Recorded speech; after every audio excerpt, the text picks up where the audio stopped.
Welcome to Hood Champion Boxing and Sports. In boxing, you find a way to win or you find a way to lose. Look, man, chaos erupted in Dubai. Man, talking about craziness out there. Jake Paul clashing with Tommy Fury. John Fury taking off his shirt. Looked like he was about to get butt naked and trying to get out the ropes to get at Jake Paul. I mean, then Tommy Fury trying to go out the ring, fight Jake Paul. Jake Paul being that little troll he is, getting the best of him verbally, just really making him look crazy. And all of this happened right before Mayweather came out, man. So if you haven't seen it, go watch the highlights. It's pretty laughable, yet entertaining. But the thing about it, right, John Fury, they need to line him up with somebody. Like, there really need to be some kind of, not even an exhibition. Put John Fury in the ring with another fighter. Like, he's still running around here. How old is he? I guess I could have looked that up, right? What's John Fury? Like, in his late 60s? Still out here acting crazy? Every single time this man gets in front of a camera, he just blows his top. You know what I mean? Like, every single time he comes out here and just goes crazy. But it's entertaining. But doesn't he like Shrek too? If you take Bob Sapp, Shrek, and John Fury, if you take Bob Sapp and John Fury, you get Shrek. I mean, serious. But it's hilarious. But when it comes to Tommy Fury, Tommy Fury, man, less than lackluster performance. He blames it on the last minute change of opponents. If you wonder where, let me fix my chair, man. Tommy Fury came in the ring. Man was damn near 9 pounds overweight. He came in way overweight. His opponent wasn't comfortable with that.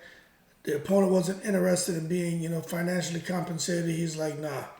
He pulled out the fight. I personally think it's stupid. I think his opponent should have took that money. He could walk away from the fight. And so then Tommy Fury comes. He fights, within 4 hours of being notified of the replacement fighter. That's what he had to prepare for. So that could have affected his performance. And then it didn't help that Jake Paul's there ringside and just shouting all kind of craziness at him, distracting him. And I think that affected his performance too. So it was, I guess that's what they want, right? Entertainment. But to me, it was more like a circus. You know what I'm saying? It really was like a damn circus. But Jake Paul, man, he just repeatedly criticized Tommy Fury, over and over. And he was a guest commentator. So he's sitting there and just saying, anything you could think of, he's shouting it at him while he's trying to fight. And I could only imagine what that would feel like. But at the end of the day, man, with Tommy Fury, with his 9th professional bout, look, he's going to have to figure it out. Because he kind of stepped up in this competition with the guy he fought tonight. But as far as him and Jake Paul, I'm going to be honest with you. I honestly think, after watching Tommy Fury, I think he's going to go back to the drawing board. And if he's going to fight Jake Paul next, Tommy Fury is going to be, I think he's going to be mentally focused, be in great shape, and I think he's going to give Jake Paul a good fight. But I just have to say, I think Jake Paul knocks him out. I do. I just think so. Because, and I'm going to tell you why I think that. Because Jake Paul is, although he's kind of a clown, he can act really immature. Jake Paul is disciplined. And Jake Paul is responsible. And he knows that he has to keep winning. So he's not going to get in there and mess around. And in addition to that, I really think Tommy Fury's long arms are going to create problems. I thought initially it would create problems for Jake Paul. I think his long arms are going to create problems for himself. Because Tommy Fury doesn't punch with power. He throws a lot of arm shots. And that's not going to fly with Jake Paul. Even as I'm watching the fight, this is how I know Jake Paul is serious about boxing.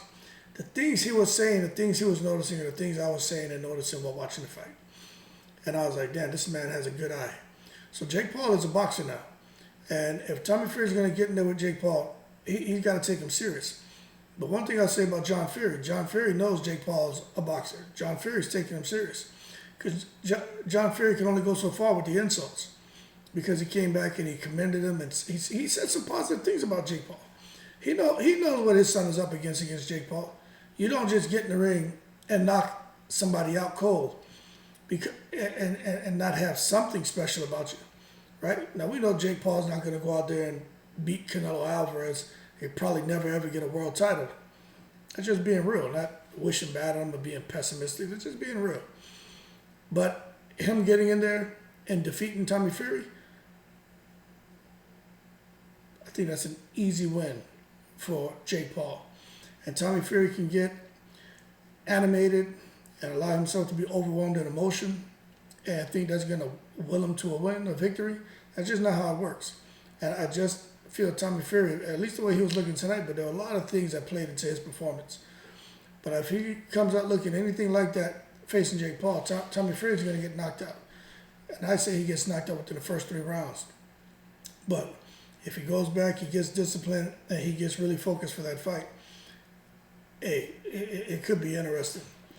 But at the end of the day, it was very little action. A lot of boos from the crowd.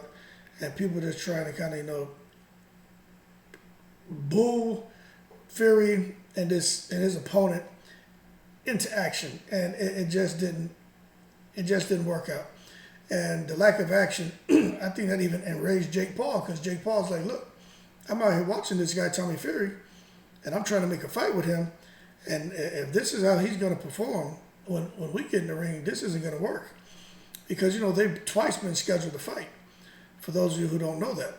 And Fury had to he had to be forced to withdraw on both occasions.